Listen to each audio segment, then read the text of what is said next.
From New York, this is Democracy Now!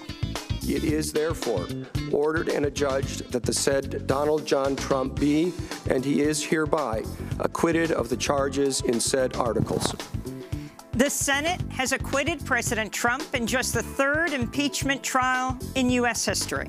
Republican Senator Mitt Romney joined Democrats in voting for one of the articles of impeachment, making him the first senator to ever vote against his own party's president in an impeachment trial. The great question the Constitution tasks senators to answer is whether the president committed an act so extreme and egregious that it rises to the level of a high crime and misdemeanor. Yes, he did. We'll look at the impeachment vote, then back to Iowa. As results continue to be released from Monday's caucus, Senator Bernie Sanders is still winning the popular vote by thousands, but is in a virtual tie with Pete Buttigieg for state delegates. Then, why you may never learn the truth about ICE. We look at how the National Archives is letting millions of documents, including many related to immigrant rights, be destroyed or deleted. Fortunately, all of that history, all of it is being destroyed, such that no one, even future historians, are going to be able to reconstruct the record. All that and more coming up. Welcome to Democracy Now!, democracynow.org, The War and Peace Report. I'm Amy Goodman. The U.S. Senate has acquitted President Trump of 2 impeachment charges in just the third presidential impeachment trial in U.S. history. Trump was accused of abusing power and obstructing Congress to aid his re-election campaign by pressuring Ukraine to investigate his political rival, Joe Biden. Every Democratic senator voted to remove President Trump from office, but they were joined by just one Republican, Senator Mitt Romney of Utah, who supported impeaching Trump on one count, abuse of power. Romney became the first senator to ever vote against his own party's president in an impeachment trial. Senator Romney spoke on the Senate floor prior to his vote. The president asked a foreign government to investigate his political rival. The president withheld vital military funds from that government to press it to do so.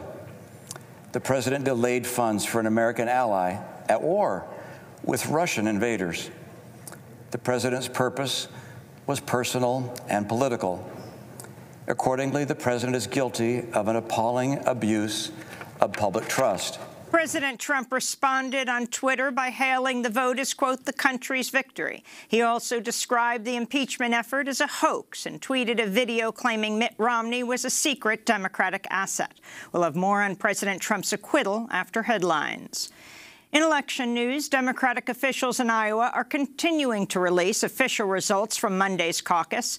Senator Bernie Sanders and former South Bend, Indiana Mayor Pete Buttigieg are now in a virtual tie with 97% of precincts reporting. Sanders maintains a lead of thousands in the popular vote, but Buttigieg has a slight advantage, 0.1%, in what's known as the state delegate equivalent race. Buttigieg has 26.2% of state delegate equivalents. Sanders is at 26.1%.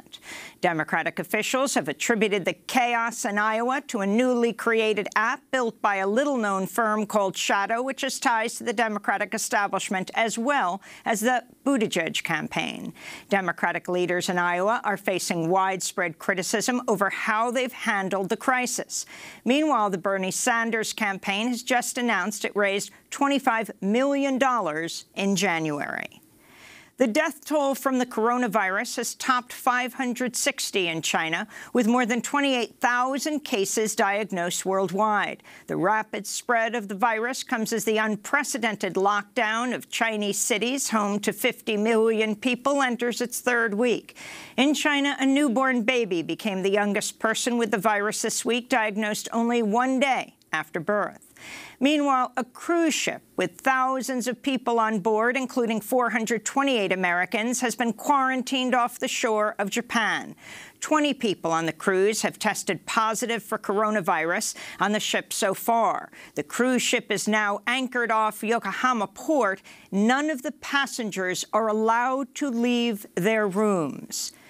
Human Rights Watch says at least 200 Salvadoran asylum seekers were either killed, raped, or tortured after being deported from the United States back to El Salvador. In the shocking new report, Human Rights Watch found 138 people deported to El Salvador were murdered by gang members, police, soldiers, U.S.-trained death squads, or ex-partners between 2013 and 2019. The report says most of the victims were killed within 2 years after being deported by the same perpetrators the asylum seekers had fled. In more immigration news, the family of a 5-year-old Guatemalan boy being held at a family detention center in Dilley, Texas, says the boy is not receiving proper medical care for what could be a traumatic brain injury. The boy's aunt says he fractured his skull in an accident before the boy and his mother were arrested by Immigration and Customs Enforcement during what the family thought was a routine check-in last month here in the United States. The Trump administration says New York State residents can no longer participate in certain trusted traveler programs, including Global Entry, in retaliation for New York's pro-immigrant law, the Green Light Law. This law allows undocumented people to apply for driver's licenses while protecting their personal information from immigration agencies. Global Entry allows for faster clearance and customs for those enrolled in the program when they enter the United States. Trump administration's move is part of its effort to retaliate against cities and states with pro-immigrant policies, including so-called sanctuary laws. In Brazil, the far-right president, Jair Bolsonaro, has introduced a bill that would clear the way for mining, agriculture, and oil and gas extraction on indigenous lands, including the Brazilian Amazon. The bill has not yet been approved by Congress. Brazilian indigenous leaders have slammed the legislation as a genocide bill. In Venezuela, President Nicolás Maduro said on Wednesday he lashed out against President Trump for meeting with the Venezuelan opposition leader Juan Guaidó. Guaidó also attended Trump's State of the Union address Tuesday night, where Trump introduced him as the president of Venezuela. During a press conference after their meeting at the White House Wednesday, Trump officials told reporters, quote, "Any harm that may be caused on Juan Guaidó on his return to Venezuela will have very significant consequences." In response, Maduro, in a nationally televised address, warned Trump is, quote, "taking the United States towards a high-level conflict with Venezuela." This is Venezuelan Foreign Minister Jorge Ariaza. The American ruler, in a delirious and arrogant speech in which he seemed to resurrect the already obsolete Manifest Destiny, reiterated his contempt for peace, for international law, for life, and in particular his contempt for the sovereignty of Venezuela. In Algeria, thousands of protesters took to the streets of the capital, Algiers, Tuesday, demanding the resignation of President Abdelmadjid Tebboune. Mass anti-government protests have been demanding the ouster of the country's political elite for nearly a year, forcing the resignation of Algeria's longtime former ruler, Abdelaziz Bouteflika, in April. This is one of the protesters. We are protesting to completely change the regime, not to change half of it, and then half of the gang stays with the president, who is humiliating us in front of all nations. In the Israeli-occupied West Bank, Israeli troops shot dead a 17-year-old Palestinian teenager Wednesday during a protest in the city of Hebron against President Trump's Middle East plan. Mohammed El-Haddad is the first Palestinian killed in demonstrations that erupted after Trump unveiled his plan at the White House last week, standing next to the Israeli Prime Minister Benjamin Netanyahu. Under the plan drafted by Trump's son-in-law, Jared Kushner, without any input from Palestinians, Israel would gain sovereignty over large areas of the occupied West Bank. Jerusalem would be under total Israeli control, and all Jewish settlers in the occupied territory would be allowed to remain in their homes. In Britain, climate activists forced oil and gas giant BP to temporarily shut down its headquarters in London Wednesday. More than 100 activists with the environmental group Greenpeace attempted to install some 500 solar panels in front of the BP building and chain themselves to oil barrels they installed to block the building's entrances. At least 9 people were arrested in the demonstration protesting BP's role in fueling the climate crisis. The city of Tulsa, Oklahoma, is slated to excavate part of a cemetery to search for a possible mass grave of African Americans murdered by white mobs during the 1921 Tulsa Massacre, one of the worst events of racist violence in U.S. history. On June 1, 1921, a mob of more than 1,000 whites looted and burned the prosperous African-American neighborhood of Greenwood, often referred to as Black Wall Street. 35 city blocks were completely destroyed, and as many as 300 people were killed. Eyewitnesses say truckloads of corpses were dumped into unmarked mass graves. And in California, Governor Gavin Newsom posthumously pardoned gay African-American civil rights leader Bayard Rustin Tuesday, who in 1953 was jailed and forced to register as a sex offender after being convicted under laws commonly used to target LGBT people. Rustin fought against segregation and homophobia and was a pacifist who protested war. He was a key advisor to Dr. Martin Luther King and introduced him to Gandhi's teachings on nonviolence. He helped Dr. King start the Southern Christian Leadership Conference in 1957. Along with A. Philip Randolph, Bayard Rustin organized the historic 1963 March on Washington. This is Rustin speaking on that day, August 28, 1963, on the Mall in Washington, D.C. We demand that segregation be ended in every school district in the year 1963. We demand that we have effective civil rights legislation, no compromise, no filibuster, and that it include public accommodations, decent housing, integrated education, FAPC, and the right to vote. What do you say? We demand the withholding of federal funds from all programs in which discrimination exists. What do you say? That was Bayard Rustin speaking August 28, 1963, at the historic March on Washington. And those are some of the headlines. This is Democracy Now!, democracynow.org, The War and Peace Report. I'm Amy Goodman. And I'm Nermeen Sheikh. Welcome to our listeners and viewers around the country and around the world. The Senate has acquitted President Trump of 2 impeachment charges in just the third presidential impeachment trial in U.S. history. Trump was accused of abusing power and obstructing Congress to aid his re-election campaign by pressuring Ukraine to investigate his political rival, Joe Biden. Supreme Court Chief Justice John Roberts presided over Wednesday's vote. The presiding officer directs judgment to be entered in accordance with the judgment of the Senate as follows. The Senate, having tried Donald John Trump, President of the United States, upon 2 articles of impeachment exhibited against him by the House of Representatives, and 2/3 of the senators present not having found him guilty of the charges contained therein, it is therefore ordered and adjudged that the said Donald John Trump be, and he is hereby, acquitted of the charges in said articles. Every Democratic senator voted to remove President Trump from office, but they were joined by one Republican, Senator Mitt Romney of Utah, who supported impeaching Trump on 1 count, abuse of power. Senator Romney became the first senator to ever vote against his own party's president in an impeachment trial. He spoke on the Senate floor prior to his vote. The allegations made in the articles of impeachment are very serious. As a senator juror, I swore an oath before God to exercise impartial justice. I am profoundly religious. My faith is at the heart of who I am.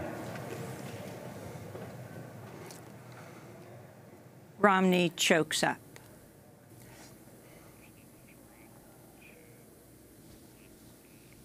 I take an oath before God as enormously consequential. I knew from the outset that being tasked with judging the president, the leader of my own party, would be the most difficult decision I have ever faced. I was not wrong. Senator Mitt Romney went on to describe how he came to his decision. So the verdict is ours to render under our Constitution. The people will judge us for how well and faithfully we fulfill our duty.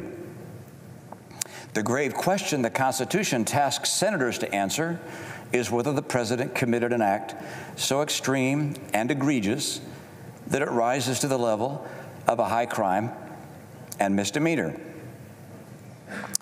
Yes, he did. The president asked a foreign government to investigate his political rival. The president withheld vital military funds from that government to press it to do so. The president delayed funds for an American ally at war with Russian invaders. The president's purpose was personal and political. Accordingly, the president is guilty of an appalling abuse of public trust. What he did was not perfect. No, it was a flagrant assault on our electoral rights, our national security, and our fundamental values. Corrupting an election to keep oneself in office is perhaps the most abusive and destructive violation of one's oath of office that I can imagine. President Trump responded on Twitter by hailing the acquittal vote as, quote, the country's victory, and described the impeachment effort as a hoax. He also tweeted a video claiming Mitt Romney was a secret Democratic asset. Donald Trump Jr. called for Romney to be expelled from the Republican Party. While the impeachment trial is over, the probe of President Trump's actions could continue.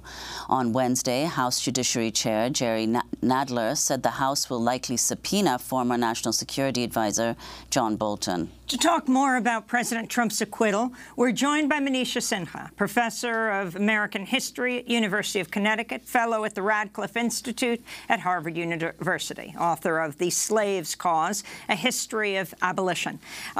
Professor Sinha, welcome back to Democracy Now! First, respond to the acquittal. This was a historic day, only the third time in U.S. history a Senate impeachment trial was held. Yes, indeed it was. Trump may think of this as, having escaped, being acquitted, even though he remains impeached by the House.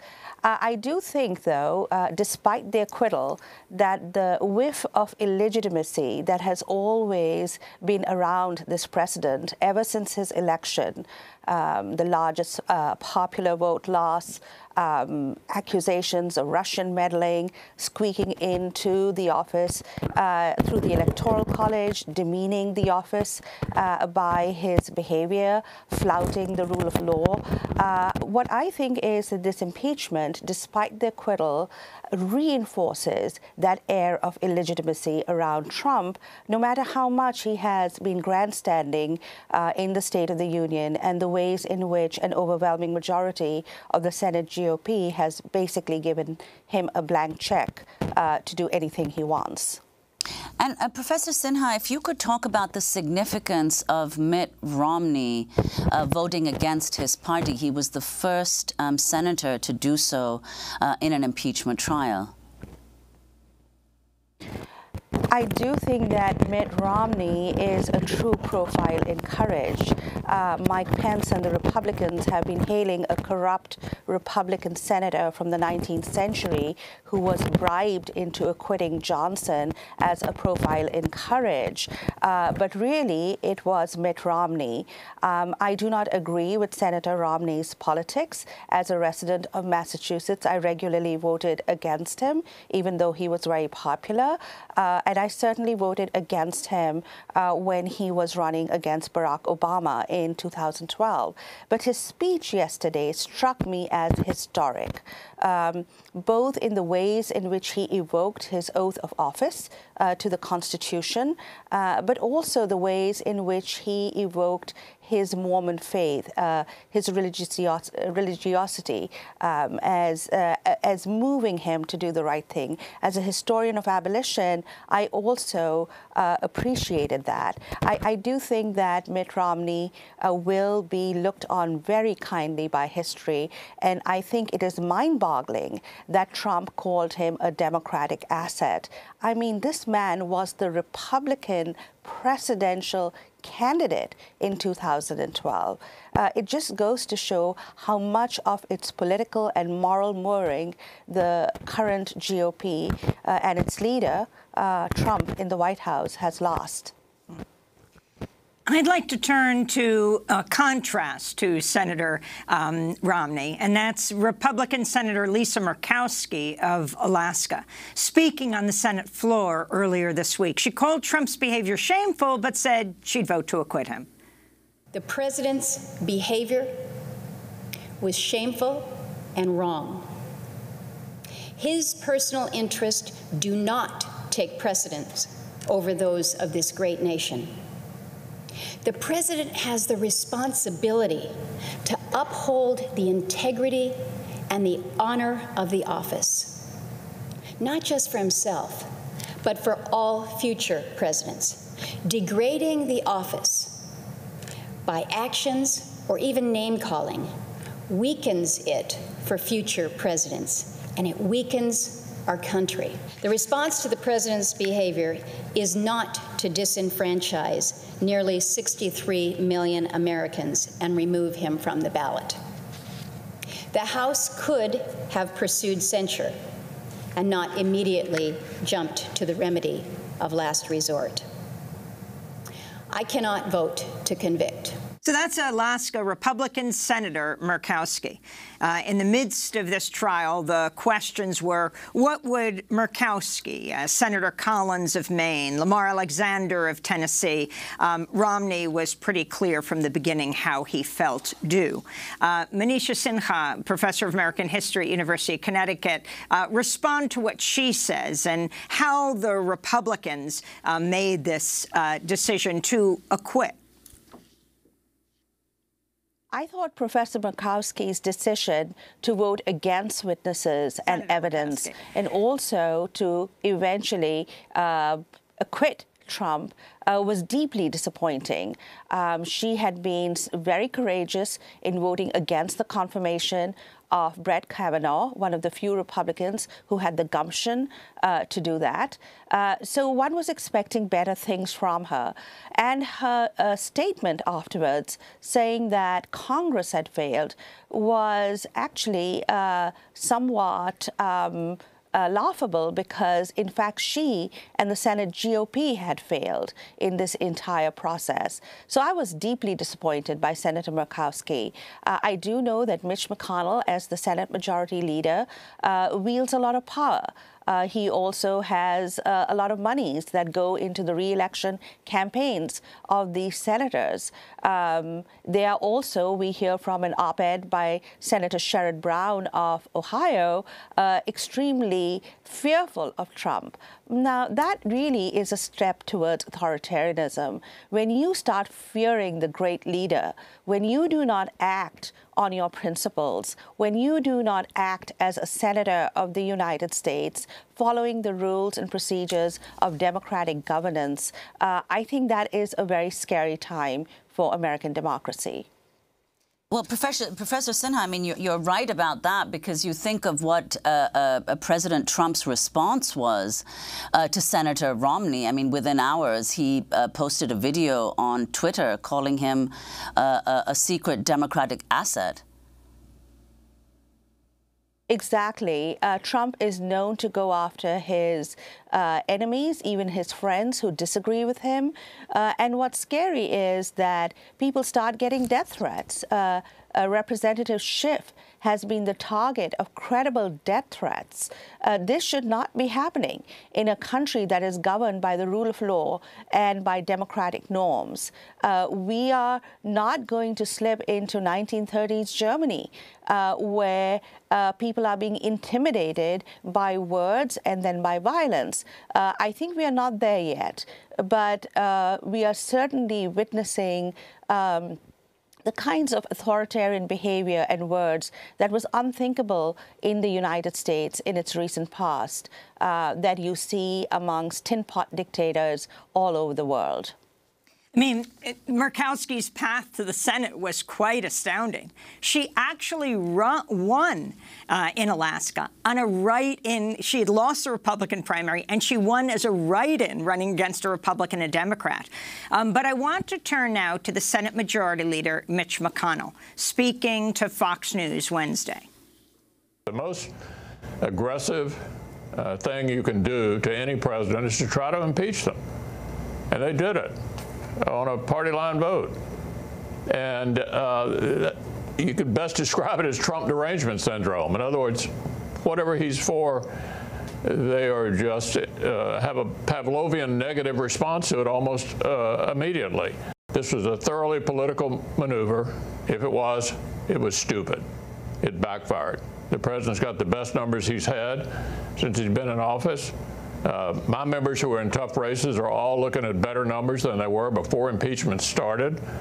So if this was all about the November election, it seems to me we can conclude, at least in the short term here, this was a colossal political mistake.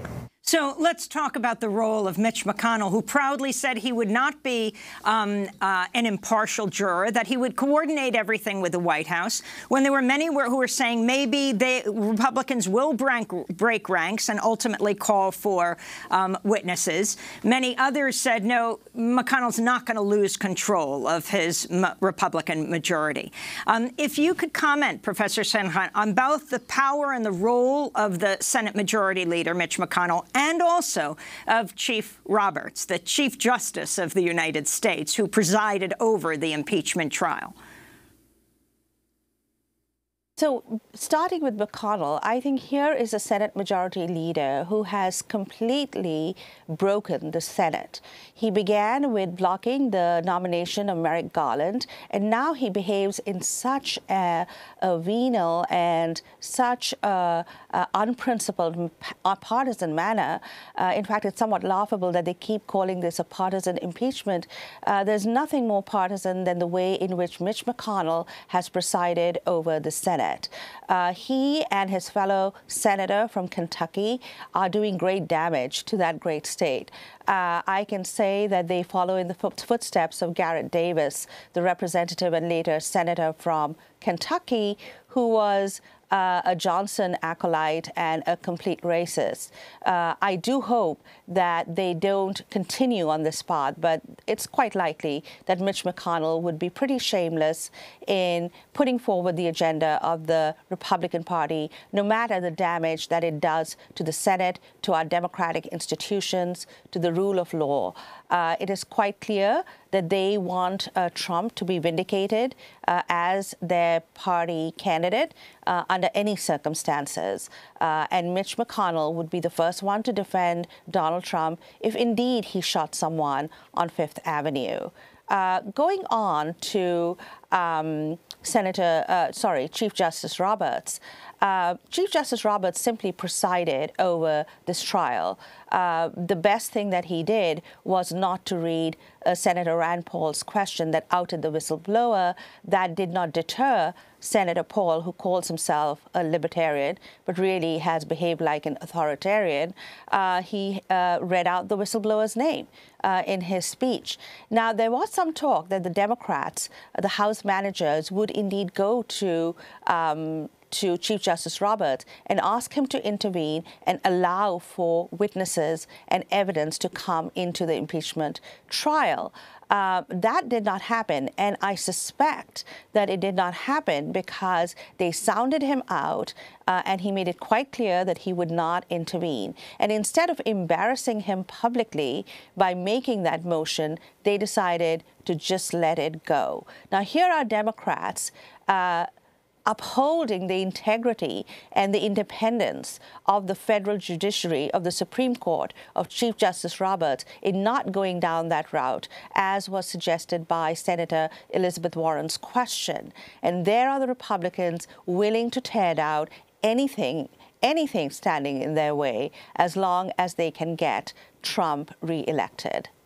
Well, Professor Sinha, very quickly before we conclude, if you could talk about what you believe the longer-term effects of this drawn-out impeachment trial will be on the American public, and in particular on Trump's supporters.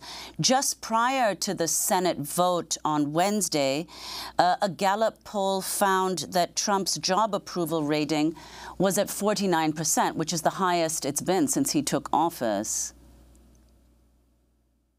Well, you know, polls come and go, and it would be interesting to see who conducted the poll and how it was conducted. As a historian, I tend to take all these things with a pinch of salt, and it's just literally a snapshot in time. All the polls predicted that Trump would be defeated, and in fact, he ends up winning the Electoral College. I disagree with Senator McConnell. I think Trump will be damaged goods, that this impeachment, the ongoing investigation, the Bolton revelations, as they come out, will eventually swing the pendulum against Trump. I don't think this is good for Trump at all. I think the entire impeachment process revealed not just the corruption that everyone knows about, not just, you know, the kind of behavior that demeans his office that everyone knows about, but it revealed a person who was willing to sacrifice national interests and security, something that the Republicans actually used to value, for personal gain. This is not even for his private enrichment. You know, he's been flouting the emoluments clause. He and his family have been flouting the emolument clause of the Constitution by personally enriching themselves after his election to the presidency.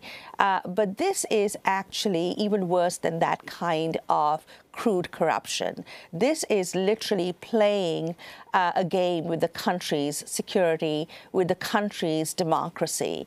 And that, I think, is extremely troubling. I think that that will eventually penetrate.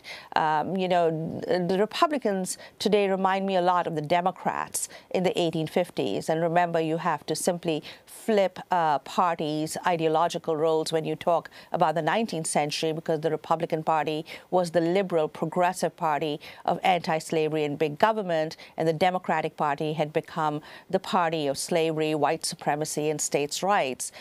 You know, they just voted along partisan lines. They voted egregious laws protecting slavery because they had a foolproof majority in Congress, and many times they had the, in fact, most of the times they had the presidency. And then, of course, they went down to a deep defeat, and they were able eventually to reinvent themselves in the progressive era, the New Deal era, and finally with civil rights. Will the current GOP be able to do that? I doubt it. I think they have adopted a strategy of sinking and swimming with Trump. Let us see how far that gets them.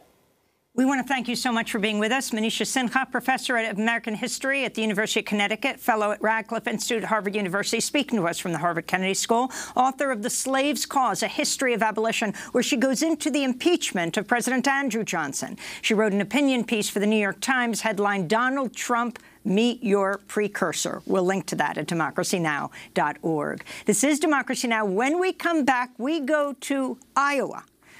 Stay with us.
Goodbye by the Malian musician Balake Sissoko. This is Democracy Now! I'm Amy Goodman with Nermeen Sheikh.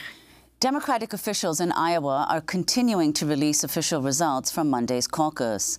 Senator Bernie Sanders and former South Bend Mayor Pete Buttigieg are now in a virtual tie with 97% of precincts reporting. Sanders maintains a lead in the popular vote, but Buttigieg has a slight advantage in what's known as the state delegate equivalent race. Buttigieg has 26.2% of state delegate equivalents, while Sanders has 26.1%. The New York Times is now predicting Sanders has a greater chance of winning overall, in part of the Vermont senator's overwhelming strength in satellite caucuses in Iowa and around the country. And world. Democratic officials have attributed the chaos in Iowa to a newly created app built by a little-known firm called Shadow, which has ties to the Democratic establishment as well as the Pete Buttigieg campaign. Democratic leaders in Iowa are also facing widespread criticism over its slow release of results and, in some cases, for issuing incorrect results. In one case, Black Hawk County, delegates for Bernie Sanders were mistakenly given to Deval Patrick. We go now to Cedar Rapids, Iowa, where we're joined by Chris Schwartz. He's the chair of the Black Hawk County Board of Supervisors, the state co-chair for Bernie 2020. He's also the state director of Americans for Democratic Action. Chris Schwartz, welcome to Democracy Now! Why don't you this is such a confusing story about what's taking place in Iowa, still so unclear, so much secrecy. Maybe the word shadow is appropriate here. Take us through what has taken place so far in Iowa. Yeah, thank you, Amy. It's an honor to be here with the Democracy Now! Here today. And so caucus nights, things seem to be going relatively smoothly in my very diverse precinct in Waterloo, which is the most diverse city in the state of Iowa. We were in and out of our caucus site in less than an hour and left feeling, good, like, hey, this thing ran smoothly. We're going to know results tonight. And then the hours just went on and on and on, and didn't have a sense of what was going on, then finding out that the app wasn't working for reporting, and then they didn't have the backup phone lines, operating with enough people, and we were finding out that precinct chairs, who were all volunteers, who did a pretty good job of running their sites, were just waiting on hold for hours and hours and hours, and finally giving up and going to bed. Before the day of the caucus, Chris? Had you practiced? Had you ever seen this app? Had people tried to put some information in to see if it would register? No, I had never seen the app. Only people that were precinct chairs running it had access, and it's my understanding that most of them just saw it just the weekend before. Some of them were trying to download the app at the actual caucus site that night, and so there had not been enough of a practice run.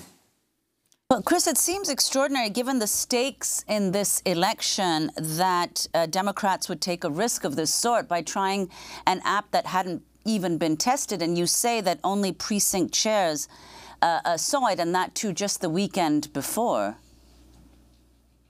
Yeah, it was a pretty remarkable thing, and sometimes you're recruiting precinct chairs up to the last minute to run these caucus sites. So to think that they could be, trained on this new technology, there really should have been some other kind of dry run to see if that was a route that was worthy of going for the Iowa caucuses. So keep going. So the hours drag out. Yes. The app doesn't work. How do you get the Black Hawk County caucus information to Central Command or whoever it is that's so the hours counting are this going up? on. It was about 2 o'clock on Tuesday. I'd gotten an email from our county party secretary just letting me know that Sanders won in a big, sizable margin in Black Hawk County, and he knew that I would want to have that information.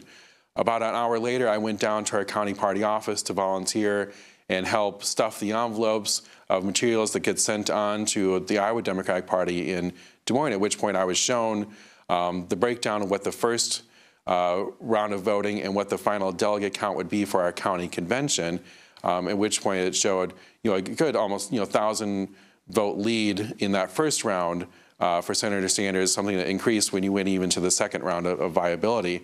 And so this was at about 2 o'clock that day. I knew what was going on, that we had won Black Hawk County really big, but it still wasn't included in that first initial round of 64% of precincts that was released, and I was getting concerned. Nobody in our county party understood why those numbers weren't included. Because you had reported And so finally them. that evening, I reached out to Troy Price, the state chair of the Iowa Democratic Party, and asked, what is the process that this needs to go through to get released, trying to give them the benefit of the doubt, trying to understand what their process was they're going through.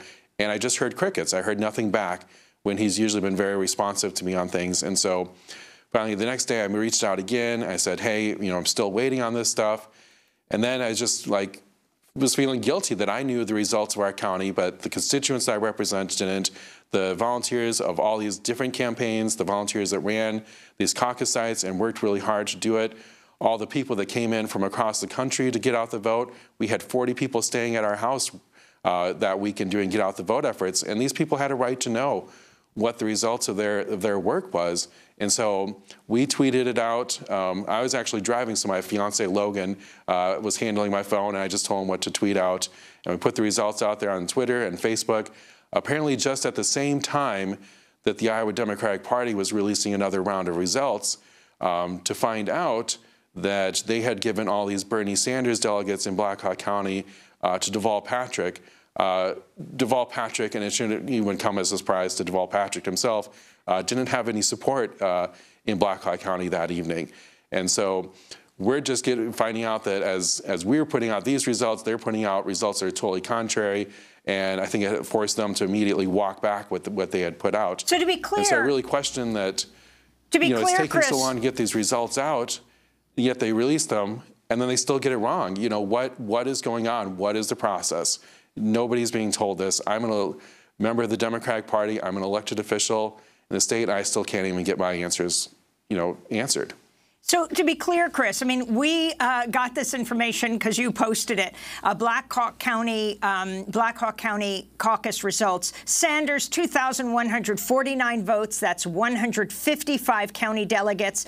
Buttigieg, 1,578 votes. That's 111 county delegates, so that's like a 44 county delegate lead for Sanders. And you'd given it to them early. It's not that they didn't have yours, that you weren't able to get through. When you finally got through, you then saw results after results posted by the Iowa Democratic Party, but Black Hawk County was not included, and then you saw it was counted as the former governor of Massachusetts, Deval Patrick's votes. Yeah, at first things were not being included, and then when they finally were included, they had all these precincts going to Deval Patrick, which just didn't make any sense. Like I said, my caucus was done in under an hour, and it took almost 48 hours for the Iowa Democratic Party to finally report those results correctly. Now, in our lead, we talked about a number of places now predicting that actually Bernie Sanders, I mean, it's a virtual tie between him and Buttigieg now, but could pull ahead because of the satellite caucuses. Now, if you could explain, this is such an obscure process that people in this country, I don't think even understand, maybe even in Iowa. Satellite caucuses take place in Iowa, in the United States, and outside around the world for the Iowa caucus? Yes. So the satellite caucuses were a new thing this year, one of the reforms to try and make the caucuses more accessible, because as most people looking at this, the caucus is, there's a hurdle to accessibility, whether you're disabled or a working person who can't get off work to come out and participate for a 1 hour, 2 hour, 3 hour long process. And so they had first proposed doing a virtual caucus. That was shut down, and so they decided to do these satellite caucuses that were held in union halls. There were some satellite caucuses that were geared for persons with disabilities. There were satellite caucuses that were Spanish language, and it's my understanding that we're waiting on a lot of them that were located in the 1st Congressional District in eastern Iowa, and Bernie Sanders was very strong at all of those. I'm hearing that Pete Buttigieg was not viable at a number of those satellite caucus sites, so I think that it's going to be very interesting to see if that tips the scales here when we get those results. But what is clear to me is that more Iowans came out and supported Bernie Sanders on caucus night. And so if there's such difficulty figuring out the accuracy of the delegates and what the state delegate equivalents are and what that proper equation is, then let's just go with the popular vote. And that just clearly shows that Bernie Sanders had the most amount of support in Iowa on caucus night. And Chris, could you explain, before we conclude, why is it that a new app was introduced in the first place? I mean, were there difficulties or problems with the app that was used during the Iowa caucus in 2016? What was the justification given for the introduction of an app that was not tested? Yes, it's a very good question. So there was no app used in 2016. I was someone who ran my caucus site as the precinct chair in 2016, and we just phoned in our results. There were enough people answering the phone that night. I got through right away and really had no issues. And so that's why, it was very close that night, and that's, I believe, it went, late into night because it was coming down so close between Senator Sanders and Secretary Clinton. But we still knew it within hours of the end of the caucus site, because we were using the old standard system of phoning in your results and then dropping off your packet at your county party headquarters, and then that's all sent to Des Moines so that the record is there. And I think just don't understand why, if the app wasn't working, why we didn't have enough people operating those phone systems. I'm looking at a piece in The Intercept, a person with knowledge of the company's culture, talking about Shadow, the app creator, who asked to remain anonymous for fear of reprisal, shared communications showing top officials at the company regularly expressed hostility to Senator Bernie Sanders supporters. McGowan is married to Michael Halley. Now, McGowan is the head of Acronym, which owns Shadow, and Tara McGowan, is married to Michael Hall, or Halley, H-A-L-L-E, a senior strategist with the Buttigieg campaign. There's no evidence any preference of candidates had any effect on the coding issue that's stalling the Iowa results. But as we wrap up, Chris, if you can talk about the significance of all of this. And, this has certainly opened the discussion again, whether Iowa should be first. You talked about Black Hawk County and Waterloo being the most diverse area of Iowa. But the fact is, Iowa and New Hampshire, two of the whitest states in the country, are determining so much of, well, who could be president in 2021. Yeah, well, I think there's a lot of information developing about the app that is still unclear. One thing that is clear to me is that the decision wasn't made by the entire state central committee of the Democratic Party, and those are the folks that the party elects to represent us and decide the direction of the state party. I guess it was a decision of a operations subcommittee, and even folks on the state central committee that were questioning the use of this app, whether it was secure, and whether we had the proper backups in place. I'm being told by those state central committee members that those voices were quelled. I do certainly think, there are pluses and minuses of the Iowa caucus. A plus of being in a small state like Iowa is that the community organizing still matters in this versus it just being a big media market game. But if I could wave my magic wand, I would probably just have us do a primary all on the same day as Iowa, New Hampshire, South Carolina, and Nevada. And then you've got a really great cross-section of America. You have rural states, you have more urban areas, you have much more diversity that reflects the melting pot that is America. All in states there where community organizing and mobilization would still matter. And so that would be what I would tell the DNC. Let's move to a primary that's held on those 4 states all on the same day when this is up next. I think also people would not be aware in the country that Bernie Sanders, now in a virtual tie with Buttigieg, they're 0.1% apart on the delegate equivalence, as you talk about it in Iowa, but thousands of popular votes ahead, right? At this point, 2,500?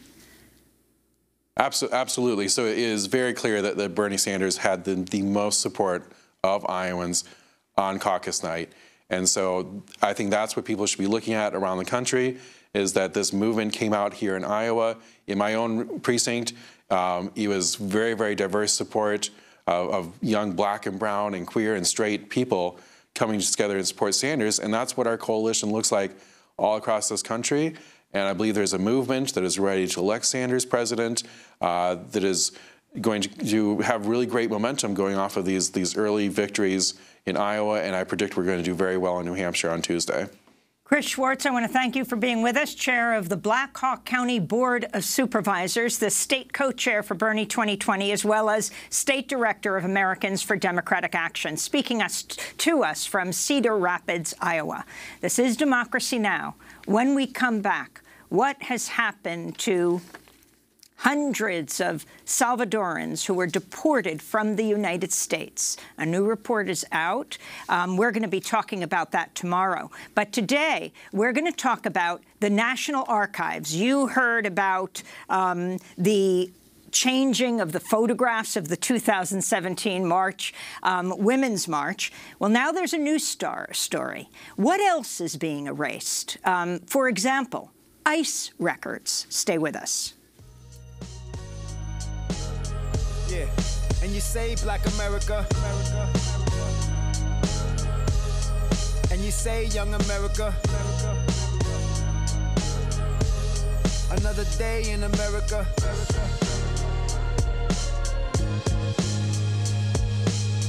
Yeah, it's hard to be the American me.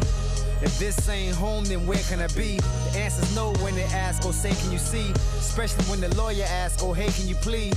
I was born in the world without innocence, cause we all look guilty in them tenements. Living life on the edge and it's been intense. The hands of hate planned our fate and they been winning since. Graduated and my moms couldn't be prouder. And my soul lived the spirit of Khalif Browder. Wow. And that was 35 years back. When the song cried, couldn't hold them tears back. The promised land, tell me where's that? I've been alive 51, been the same amount of years black. But still I'ma write these bars in the land of these stripes and stars. Let's talk about it. By the dawn's early light, trying to survive this perilous fight. American Me by Master Ace and Marco Polo. Yesterday would have been Trayvon Martin's 25th birthday. This is Democracy Now! I'm Amy Goodman with Nermeen Sheikh. Last month, the National Archives and Records Administration apologized for doctoring a photo of the 2017 Women's March to remove criticisms of President Trump.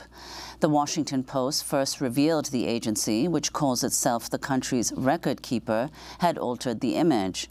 As part of an exhibit called Rightfully Hers, American Women and the Vote, the National Archives displayed a large image of the first Women's March. But signs referencing Trump were blurred to remove his name, including a poster reading, "God hates Trump." The National Archives initially stood by its decision to edit the photo, saying the changes were made, quote, so as not to engage in current political controversy, unquote.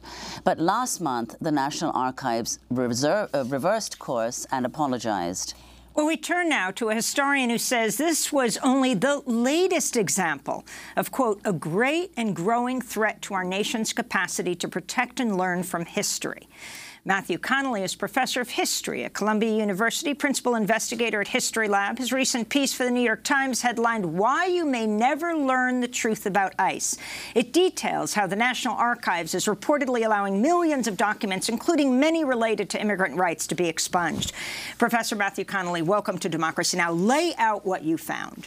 Well, what I found is that the National Archives, which, you know, as a matter of business, in the normal practice of archiving our nation's record, they have to decide what records are going to be temporary and which ones they need to preserve permanently.